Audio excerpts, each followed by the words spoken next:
Albert Breer stepping up to the plate for us. Monday Morning Quarterback joining us live. So let's talk about this. Ballard and Reich are very respected GM and coach. I think it's a Jim Irsay issue. I think he ran Carson Wentz off. He's impulsive. He blamed everybody. I don't think privately Reich and Ballard wanted to move off him. They finally found a guy that was good until they found the guy. So my takeaway, if they lose tonight, mid-October, they're struggling. Could Reich get fired in season? Because I think he's a candidate for another franchise. I don't think so. I think if it was going to happen, it'd happen at the end of the year. And I think Jim Irsay will at least have the patience based on everything that they've accomplished over their 4 years together. I'm talking about Reich and Ballard. But certainly, I think there's a sense of urgency there. And part of it is what Reich and Ballard have been able to build. There's a really solid foundation of core players there. And guys like Quentin Nelson and Shaq Leonard, Bobby Okereke, and of course DeForest Buckner, Julian Blackmon in their secondary, Jonathan Taylor, of course, the reigning NFL rushing champion. And here's the thing about those guys. They're not that young anymore. I mean, even Taylor, he's in his third year. And at that position, the clock's ticking in year 3. And so I think that's part of the urgency you saw from Jim Irsay last offseason when they moved off of Carson Wentz, is knowing that core of players that they've assembled is moving into the primes of their career.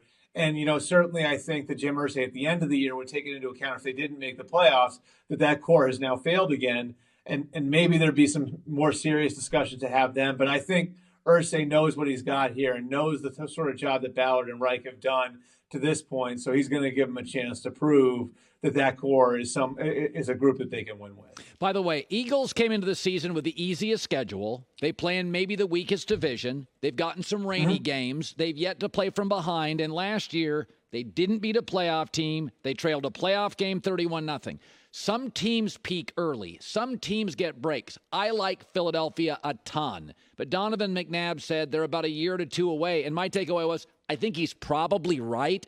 What's your take on Philadelphia when you talk to your sources through the league? What's happening there? I think they're very similar to where they were during their championship year. Now, I'm not saying they're going to win a Super Bowl, but one thing I really liked about them going into 2017 was how strong and deep they were along the lines of scrimmage. And generally, when you look at it, Colin, teams that are very strong on the defensive line, very strong on the offensive line, they're going to be in every game. And so I think that's the baseline for where the Eagles were coming into the season. They had a great blend of old and new on their offensive and defensive front. So you start there. They're going to be in every game.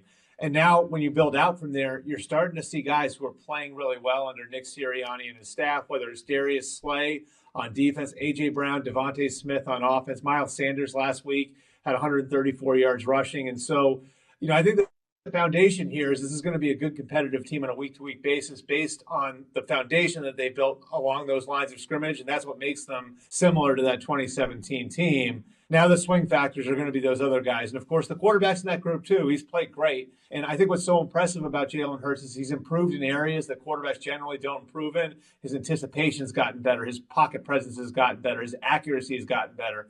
Now it's going to be up to those guys to maintain it, because I do think, again, along the lines of scrimmage, they've got a great foundation. All right, so the Tua thing, the fencing with the hand, it was a standalone game. It's Thursday. It freaked people out. Do you think maybe not? I think the NFL's always been pretty actionable. They'll change stuff immediately. This is not baseball. Yeah.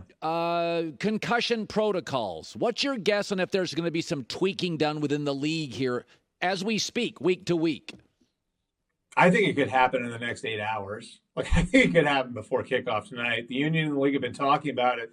The league actually had their medical people over in England this week. On Tuesday, they met with the Premier League team, doctors, the league physicians, those people, to sort of discuss different stuff. And it was a wide-ranging discussion. It included stuff like playing surfaces, but head injuries is a part of that too. So it's something that's been very front of mind over the course of the last few days without question, and in large part because of what happened with Tua. I think you're going to see significant change to the concussion protocol. And really the main thing you want to look at was what Tua went through in that Buffalo game, the gross motor instability. Yeah. The way it's written right now is you only have to pull a player out of a game if he's got gross motor instability due to a head injury. Well, who determines whether it was a head injury that caused it? The way it's written is the team doctor, which is a departure from other parts of the policy where you see the independent neurologist in charge.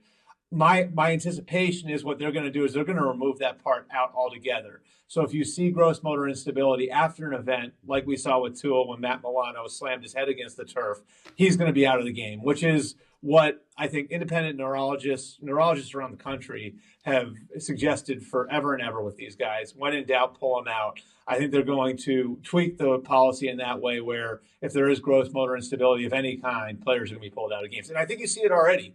I mean, Colin, go back to the games on Sunday and Monday. 15 games, only one player was evaluated for a head injury and went back into a game. Think about that. There was just one player. That's Justin Reed, the safety for the Chiefs. Yeah. He was the only player who was evaluated for a head injury who re-entered the game. I don't think it's any coincidence that was the way it was a few days after the Tua thing. Couple of minutes left. You heard me rant about the quarterback play at the top end is so good that we're dismissing Goffs and Garoppolos and Kirk Cousins. And it's like, folks, if you want to, those guys I'm staying with for until I can get an upgrade, a clear upgrade. And you had a story about Andy Reid and that same philosophy.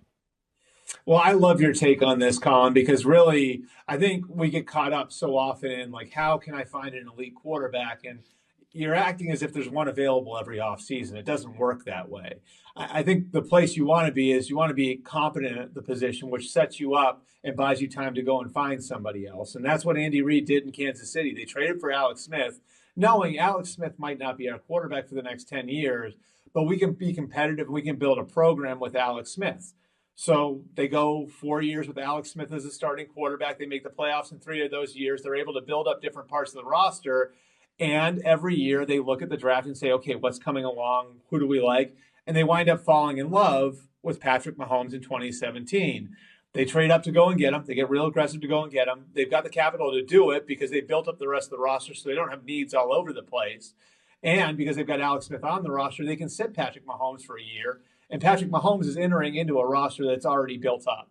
So you've essentially bought yourself 5 years to find the next guy and get the next guy ready and build the roster for the next guy. And you've been a pretty good team along the way in getting there. If the Chiefs hadn't done that, you know what class they would have been looking at if they had sold out on trying to get a quarterback that first year in the draft?